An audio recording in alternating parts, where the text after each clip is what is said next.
Hello students, today we will discuss about the growth and development, जो कि एक paediatric का इंपॉर्टेंट टॉपिक रहता है और मेनली एग्जाम्स में पूछा ही जाता है कि ग्रोथ एंड डेवलपमेंट क्या होता है, स्टेजेस क्या क्या रहती हैं और प्रिंसिपल्स क्या होते हैं ग्रोथ एंड डेवलपमेंट के।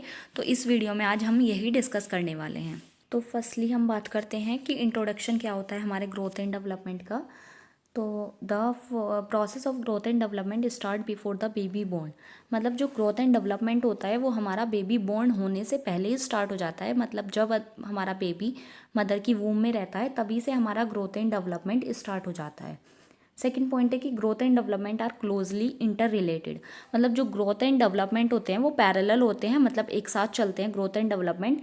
अगर ग्रोथ या फिर डेवलपमेंट में से कोई सा भी फैक्टर अगर हमारा अफेक्ट हो जाता है तो हमारा दूसरा जो फैक्टर होता है उस पर इम्पैक्ट पड़ता है। सपोज अगर हमारी ग्रोथ अफेक्ट होती है तो डेवलपमेंट अपने आप डिले हो जाता है। तो मतलब अगर एक फैक्टर अफेक्ट होगा तो दूसरा अपने आप हमारा डिले हो जाएगा या दूसरे पे बहुत ज़्यादा इम्पैक्ट पड़ेगा।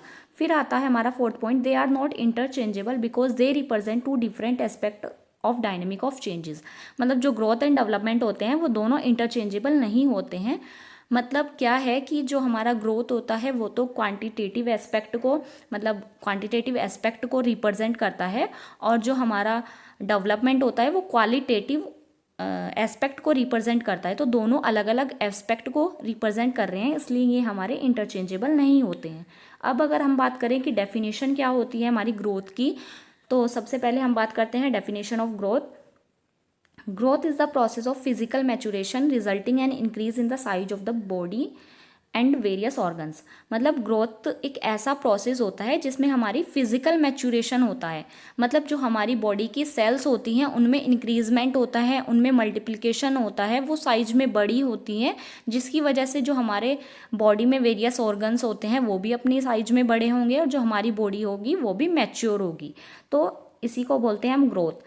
ग्रोथ जो होता है वो एक हमारा क्वांटिटेटिव फिनोमिना है। मतलब क्वांटिटी में हम इसको इजीली मेज़र कर सकते हैं, जैसे इंचज़ में, सेंटीमीटर्स में, पाउंड्स में या फिर केजी में। सपोज़ अगर हम वेट की बात करें तो हमारा जैसे सपोज़ वेट हमारा 55 है या फिर 50 केजी है, तो हम इसे ईजिली मेज़र कर सकते हैं कि हमारा वेट इतना है। तो इसलिए एक क्या है, क्वांटिटेटिव चेंजेस हैं। तो growth is progressive and measurable phenomena, कि हम इसको मेज़र कर सकते हैं। बात करते हैं कि डेवलपमेंट किसे बोलते हैं। Development is the process of functional and physiological maturation of an individual. Development का मतलब क्या है कि डेवलपमेंट एक ऐसा प्रोसेस होता है जिसमें हम फंक्शनल और फिजियोलॉजिकल मैच्योरेशन जो होता है इंडिविजुअल का, उसके बारे में पढ़ते हैं। मतलब फंक्शनल और फिजियोलॉजिकल मैच्योरेशन का मतलब ये है कि हमारी स्किल्स कितनी प्रोग्रेसिव हो रही है, कितनी इंक्रीजमेंट हो रहा है, और हमारी फंक्शन करने की कैपेसिटी कैसे इंप्रूव होते जा रही है, वो सारी चीज़ें आती हैं हमारी डेवलपमेंट में। डेवलपमेंट में क्या होता है कि जो हमारा नर्वस सिस्टम होता है उसका मैच्योरेशन होता है। जैसे जैसे हमारा नर्वस सिस्टम मैच्योर होगा ऐसे ऐसे हमारी फंक्शन की कैपेसिटी बढ़ती जाएगी, और हम इसको ईजिली मेज़र नहीं कर सकते हैं क्योंकि ये एक क्या है, क्वालिटेटिव फिनोमिना है। सपोज़ किसी की स्किल्स हम देख रहे हैं, सपोज़ कोई साइकिलिंग अच्छा कर रहा है या फिर कोई प्लेइंग में अच्छा है, तो उसकी स्किल्स ऐसे अच्छी है तो हम उसको ईजिली मेज़र नहीं कर सकते कि ये कितना साइकिल अच्छा चला रहा है या फिर ये कितना अच्छा खेल पा रहा है, कितने, मतलब उसको नंबर्स में हम मेज़र नहीं कर सकते हैं। तो इसलिए ये क्या है, क्वालिटेटिव फिनोमिना है, और इसमें हम साइकोलॉजिकल, इमोशनल और सोशल चेंजेस के बारे में पढ़ते हैं। ये सारी चीज़ें हमारी डेवलपमेंट में इंक्लूड होती हैं। फिर हम बात करते हैं stages of growth and development. Growth and development की स्टेजेस क्या क्या होती हैं। बेसिकली ग्रोथ एंड डेवलपमेंट को हम दो पार्ट्स में डिवाइडेड कर देते हैं, एक तो प्रीनेटल पीरियड और दूसरा पोस्टनेटल पीरियड। प्रीनेटल पीरियड का मतलब ये है कि जब हमारा बेबी वूम में है, मदर की वूम में है, मतलब इंट्रा यूट्राइन इन्वायरमेंट में है, तब बेबी की ग्रोथ एंड डेवलपमेंट किस बेसिस पे हो रही है वो हम प्रीनेटल पीरियड में पढ़ते हैं। और पोस्टनेटल पीरियड मतलब एक्स्ट्रा यूट्राइन लाइफ, मतलब बेबी का बर्थ हो गया है, वो हमारा एक्स्ट्रा यूट्राइन लाइफ में आ गया है, तो उसके बारे में हम पोस्टनेटल पीरियड में पढ़ते हैं। फर्स्ट अगर हम बात करें प्रीनेटल पीरियड की, तो प्रीनेटल पीरियड में हम 3 पार्ट्स में डिवाइडेड करते हैं, एक तो ओवम, सेकंड एम्ब्रियो और थर्ड फीटस। अगर हम बात करें ओवम की, तो कंसेप्शन से लेके हमारा जो 14 डेज तक का बेबी होगा उसको हम ओवम में कंसीडर करते हैं। फिर 14 डेज से 8 वीक तक का बेबी जो होगा उसको हम एम्ब्रियो बोलेंगे, और 8 वीक से बर्थ तक के बेबी को हम क्या बोलते हैं, फीटस बोलते हैं। तो प्रीनेटल पीरियड मतलब जब बेबी इंट्रा यूट्राइन लाइफ में है तो हम 3 पार्ट्स में डिवाइड कर देते हैं, ओवम, एम्ब्रियो एंड फीटस। फिर आता है हमारा पोस्टनेटल पीरियड। पोस्टनेटल पीरियड का मतलब ये है कि जब बेबी का बर्थ हो गया है और टिल डेथ तक का जो हमारा पीरियड रहेगा वो पोस्टनेटल पीरियड होगा। और इसमें हम क्या क्या फर्दर ग्रोथ एंड डेवलपमेंट को कैसे कैसे डिवाइड करते हैं वो देखते हैं। फर्स्ट आता है हमारा न्यूनेट। जब बेबी का जैसे ही बर्थ हो गया, बर्थ से लेके 4 वीक तक की जो लाइफ होगी, मतलब जब बेबी 1 मंथ तक का होगा उसको हम न्यूनेट बोलते हैं। फिर सेकेंड आता है हमारा इन्फेंट। इन्फेंट में हम क्या करते हैं कि जो हमारा फर्स्ट मतलब 1 मंथ से लेके जब हमारा टिल 1 ईयर तक का जो बेबी होगा उसको हम इन्फेंट बोलेंगे। और 1 ईयर से लेके हमारा 3 ईयर तक के बेबी को हम क्या बोलते हैं, टोडलर बोलते हैं प्री। फिर आता है हमारा pre school child. Pre school child को हम अर्ली चाइल्डहुड भी बोलते हैं, जिसको हम कंसिडर करते हैं जो हमारे 3 to 6 ईयर के बेबी होंगे वो हमारे प्री स्कूल चाइल्ड में आएंगे। फिर आता है हमारा स्कूल गोइंग चाइल्ड, जिसको हम मिडल चाइल्डहुड भी बोलते हैं, मतलब जब बेबी स्कूल में जाने वाली स्टेज में आते हैं उसको हम मिडल चाइल्डहुड के नाम से जानते हैं, जो कि गर्ल्स की तो रहेगी 6 to 10 ईयर और बॉयज़ की रहेगी 6 to 12 ईयर। फिर आता है हमारा अडोलसेंस। अडोलसेंस को हमारा मतलब कौन सा पीरियड होता है, जो प्यूबर्टी से लेके हमारे अडल्टहुड तक का जो टाइम होता है उसको हम अडोलसेंस बोल रहे हैं। इसमें भी हमारा क्या आता है, अर्ली अडोलसेंस। इसको भी 3 पार्ट्स में डिवाइड करते हैं, अर्ली अडोलसेंस, मिडल अडोलसेंस और लेट अडोलसेंस। जो अर्ली अडोलसेंस होगा उसी को हम लेट चाइल्डहुड बोलते हैं। अर्ली अडोलसेंस में क्या होगा कि जो गर्ल्स की एज होगी वो 10 to 12 ईयर्स होगी और बॉयज़ की 12 to 14 ईयर्स होगी। फिर आ जाता है हमारा मिडल अडोलसेंस। मिडल अडोलसेंस में हमारी जो गर्ल्स की एज होगी वो 12 to 14 ईयर रहेगी और बॉयज़ की हमारी 14 to 16 ईयर रहेगी। फिर लास्ट आ जाता है हमारा लेट अडोलसेंस। लेट अडोलसेंस में क्या होगा कि जो हमारी गर्ल्स की एज होगी वो 14 to 18 ईयर्स रहेगी और बॉयज़ की हमारी 16 to 20 ईयर्स रहेगी। डिस्कस करेंगे कि कौन कौन से फैक्टर्स होते हैं जो ग्रोथ एंड डेवलपमेंट को अफेक्ट कर सकते हैं। जो ग्रोथ एंड डेवलपमेंट होते हैं उन मतलब बहुत सारे मल्टीपल फैक्टर्स हैं जो अफेक्ट कर सकते हैं हमारी ग्रोथ एंड डेवलपमेंट को। तो हम इनको क्या करते हैं, 2 ग्रुप में डिवाइड कर देते हैं। एक तो हमारा हेरिडिटरी मतलब जेनेटिक फैक्टर, और सेकंड हम क्या करते हैं, इन्वायरमेंटल फैक्टर पढ़ते हैं। तो फर्स्ट जो हमारा हेरिडिटरी या जेनेटिक फैक्टर होगा उसको हम 2 पार्ट्स में डिवाइड कर देते हैं, एक तो सेक्स के बेसिस पे और दूसरा हमारा रेस या फिर नेशनलिटी के बेसिस पे। फिर सेकंड हमारा जो इन्वायरमेंटल फैक्टर आएगा उसमें हम prenatal, postnatal factors, ये सारी चीज़ें डिस्कस करेंगे।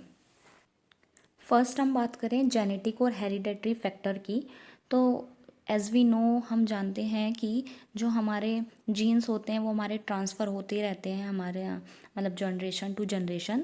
तो अगर कोई एबनॉर्मल जीन है हमारे एंस्टर से मतलब पूर्वजों से, अगर कोई एबनॉर्मल जीन्स हमारे अंदर ट्रांसफ़र हो रहा है तो हमें बहुत सारी डिसीज़ होने के मतलब चांसेस हो सकते हैं, जिसकी वजह से हमारी ग्रोथ एंड डेवलपमेंट अफेक्ट हो सकता है। सपोज़ हीमोफीलिया हो गया, थैलेसीमिया या फिर कोई और अदर डिसऑर्डर हो गया जो कि एबनॉर्मल जीन्स की वजह से हो सकता है। तो ये भी हमारी ग्रोथ एंड डेवलपमेंट पे एक अफेक्ट डाल सकता है। फिर आता है हमारा कि जो हमारा ग्रोथ एंड डेवलपमेंट प्रोसेस होता है वो उन वाले चिल्ड्रन में मतलब लाइक कोई क्रोमोसोमल एबनॉर्मेलिटी की वजह से अगर कोई मतलब बच्चा सफ़र कर रहा है उसमें भी क्या होती है, ग्रोथ एंड डेवलपमेंट अफेक्ट होती है। सपोज़ कोई डाउन सिंड्रोम हो गया, टर्नर सिंड्रोम हो गया या फिर क्लाइनफेल्टर सिंड्रोम हो गया, तो ये भी मतलब कोई क्रोमोसोमल एबनॉर्मेलिटी अगर किसी बेबी को है तो वो भी क्या हो सकता है, ग्रोथ एंड डेवलपमेंट उसकी भी अफेक्ट हो सकती है। फिर इसी में अगर हम बात करें, फर्स्ट आता है हमारा जेंडर या फिर सेक्स की बात करें, तो हमारा जो एट द बर्थ पे क्या होता है, जो हमारा मेल बेबी होता है वो हैवियर होता है अगर हम कंपैरिजन करें फीमेल से। मतलब अगर हमारा कोई मेल बेबी है वो 3 kg का हो रहा है तो जो हमारी फीमेल होगी वो हमारी 2.5 kg की होगी। तो मतलब बेबी जो मेल बेबी होगा वो हैवियर होता है हमारा फीमेल से। और बट जो हमारी गर्ल्स होती हैं अगर हम उनका डेवलपमेंट देखें मतलब फिजियोलॉजिकल अगर चेंज देखें तो गर्ल्स मैच्योर जल्दी हो जाती हैं बॉयज़ से।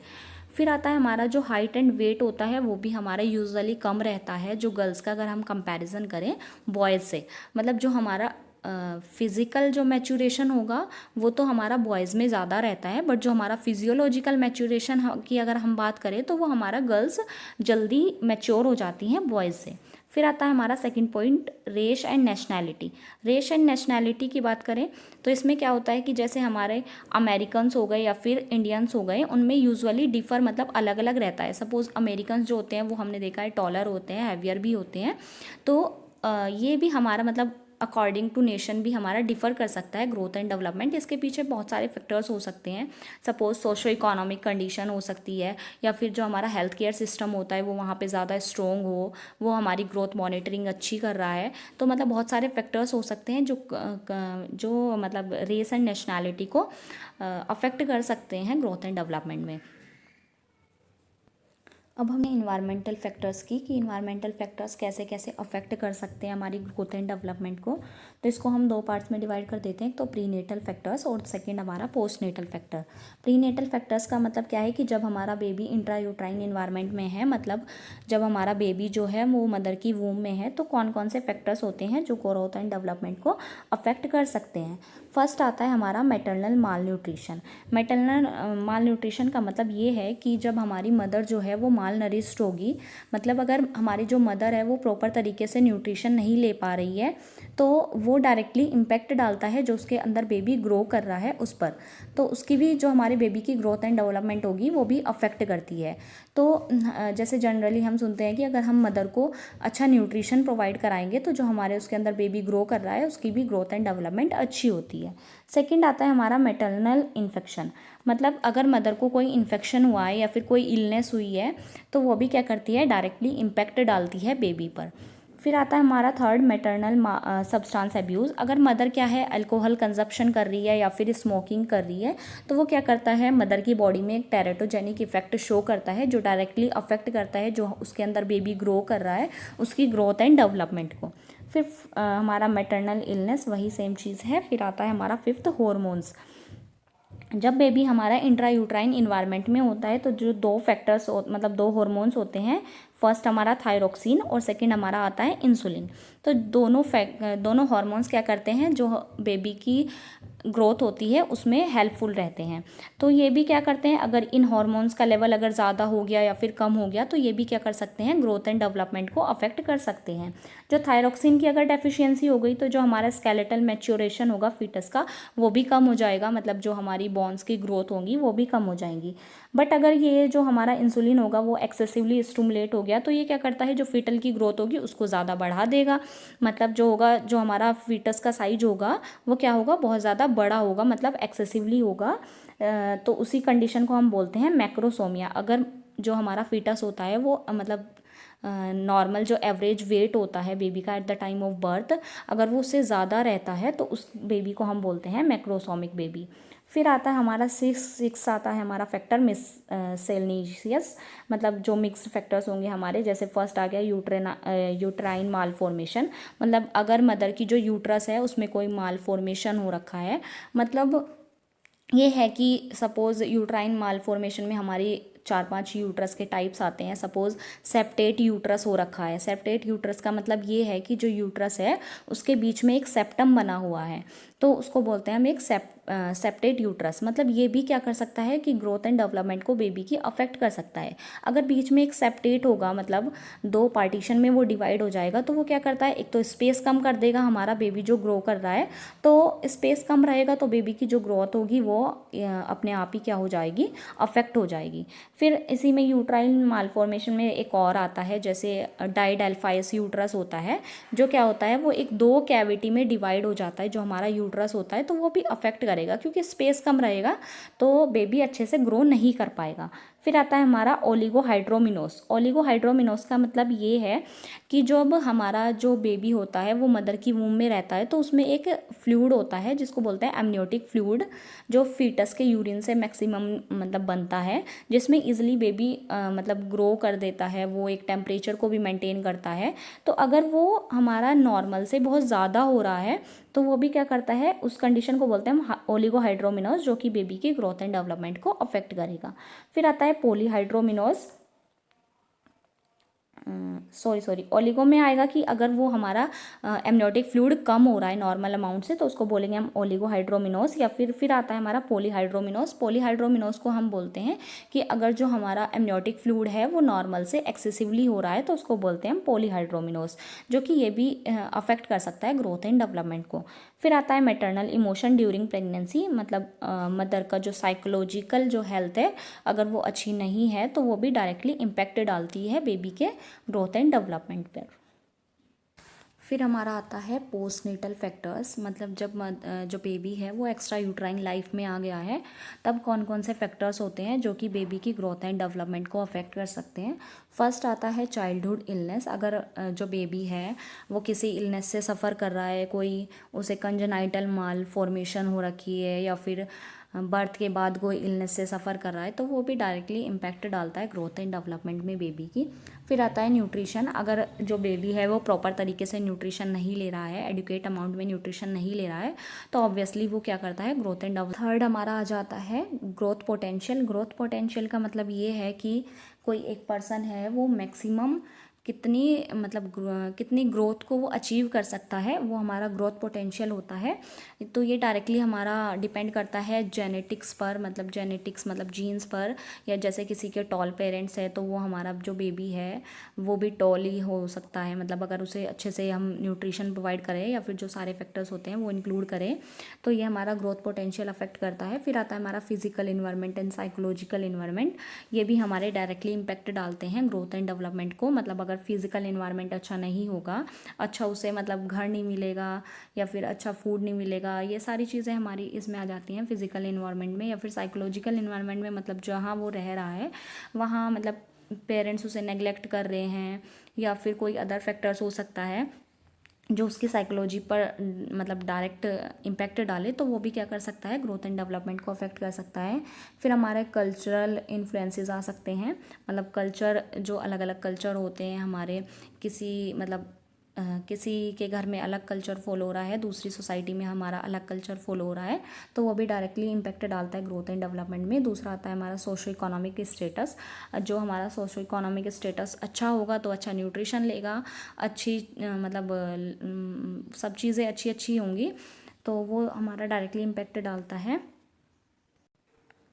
फिर नेक्स्ट आता है हमारा socio economic status. Socio economic status में ये है कि मतलब अगर सोशो इकोनॉमिक स्टेटस अच्छा होगा तो अच्छी एजुकेशन मिलेगी, अच्छा न्यूट्रिशन मिलेगा, तो ग्रोथ एंड डेवलपमेंट अच्छी होगी। बट अगर ये सब चीज़ें नहीं मिल रही है तो ग्रोथ एंड डेवलपमेंट भी अफेक्ट होगी। फिर क्लाइमेट सीजन आ जाता है कि जो सीज़न है मतलब वेदर है, वो सारी चीज़ें इम्पैक्ट डालती है हमारी ग्रोथ एंड डेवलपमेंट में। फिर प्ले एंड एक्सरसाइज। अगर बेबी अच्छे से प्ले करता है तो आपको पता है कि स्केलेटल ग्रोथ अच्छी होती है, मसल्स ग्रोथ अच्छी होती है, तो वो भी इम्पैक्ट डालती है ग्रोथ एंड डेवलपमेंट को। फिर एक्सरसाइज भी उसी में ही आ जाता है। फिर आता है birth order of the child या फिर हार्मोनल इन्फ्लुएंसेस।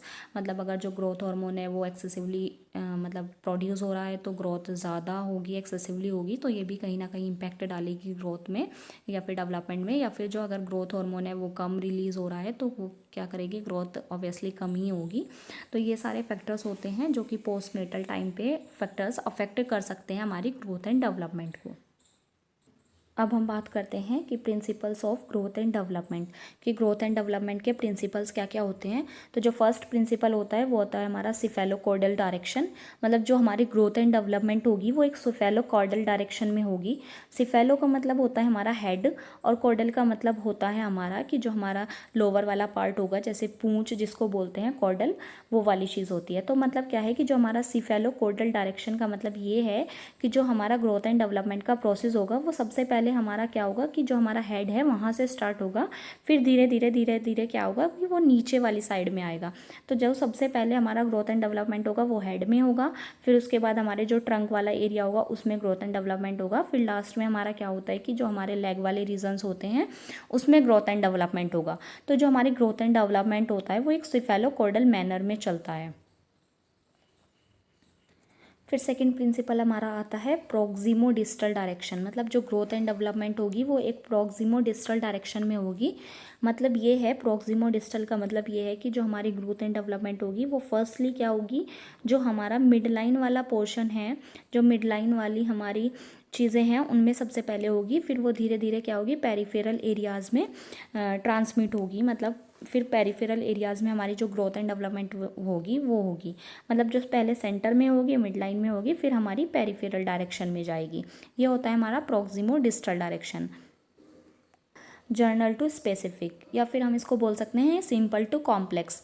इसका मतलब ये है कि जो चिल्ड्रन होगा वो सबसे पहले क्या करता है, जो बड़ी चीज़ें होती हैं उनको होल्ड करना जल्दी सीखता है और दोनों हाथों से मतलब जो चीज़ें होंगी उनको पकड़ता है। फिर धीरे धीरे क्या होता है, वो उन चीज़ों को एक हाथ से पकड़ने लगता है। फिर धीरे धीरे क्या होगी, जो बड़ी चीज़ों को वो पकड़ रहा है, अब वो फाइन चीज़ें जो होंगी मतलब छोटी चीज़ें होंगी जैसे मटर का दाना हो गया या फिर दाल वगैरह हो गई, वो उठाना स्टार्ट करता है। तो मतलब जो ग्रोथ एंड डेवलपमेंट होता है वो एक हमारा सिंपल से कॉम्प्लेक्स की तरफ चलता है। मतलब पहले जर्नल चीज़ें करेगा, फिर स्पेसिफिक चीज़ें वो होगी वो करने स्टार्ट करेगा। जैसे सबसे पहले क्या करता है कि चिल्ड्रन जो होता है वो पेंसिल को होल्ड करना सीखता है। फिर उसके बाद क्या होता है, सर्कल बनाता है, क्योंकि सर्कल ईजी है तो पहले वो सर्कल बनाएगा, फिर धीरे धीरे वो स्क्वायर पे आएगा। फिर बाद में वो क्या आता है, लेटर्स लिखना स्टार्ट करता है, मतलब फाइन चीज़ें वो बाद में करेगा। तो थर्ड प्रिंसिपल होता है हमारा जर्नल टू स्पेसिफिक। फर्स्ट हो गया हमारा सिफेलोकोडल मैनर में होता है, सेकंड हो गया हमारा प्रोक्सिमोडिस्टल मैनर में होगा, और थर्ड आएगा हमारा कि जर्नल टू स्पेसिफिक मैनर में जो ग्रोथ एंड डेवलपमेंट होता है वो होता है। नेक्स्ट वीडियो में हम पढ़ेंगे कि डेवलपमेंट माइलस्टोन्स क्या क्या होते हैं जो कि बहुत इंपॉर्टेंट रहते हैं, तो वो हम नेक्स्ट वीडियो में डिस्कस करेंगे। आई होप आपको समझ आया होगा एंड थैंक्स फॉर वॉचिंग।